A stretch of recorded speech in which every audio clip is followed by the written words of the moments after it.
તો જેમની પાસે કે પછી જેમના વિસ્તારમાં પીએનજી હોય છતાં તેઓ એલપીજી સિલિન્ડર રાખી મૂકતા હશે તો તેમના કનેક્શન કેન્સલ થઈ જશે।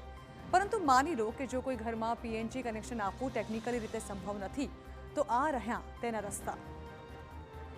સૌથી પહેલા તો ઘરમાં જો પીએનજી આપવું શક્ય ન હોય તો શું થાય? તો ટેકનિકલી અશક્યતા હોય ત્યારે એનઓસી થી એલપીજી ચાલુ રહેશે।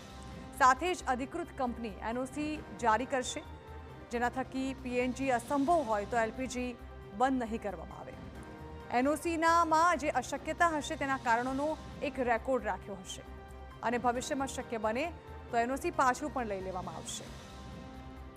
આમ સરકારનો એક પ્રયાસ છે કે કોઈ પણ પરિવાર ગેસ વગર મુશ્કેલીમાં ન મુકાય, પરંતુ જેમણે પાઇપ ગેસનું કનેક્શન લીધું નથી તેમણે તેના ફાયદા પણ જાણવા જોઈએ। તેના ફાયદાની વાત કરવામાં આવે તો પીએનજી અપનાવવાથી ઘણા બધા ફાયદા થઈ શકે છે, કારણ કે અહીંથી સિલિન્ડર બુક કરાવવાની તમને કોઈ ઝંઝટ નહીં રહે। લીકેજનો ભય ઓછો છે, સતત સપ્લાય અને વાતાવરણને પણ ઓછું નુકસાન થશે, લાંબા ગાળે રસોડું વધુ સુરક્ષિત અને આધુનિક બની જશે। પીએનજી અપનાવવાથી ઘરેલું જીવન વધુ સરળ થઈ જશે। એટલે પીએનજી જે છે તેને લઈને ઘણા બધા ફાયદા પણ છે, જેને કારણે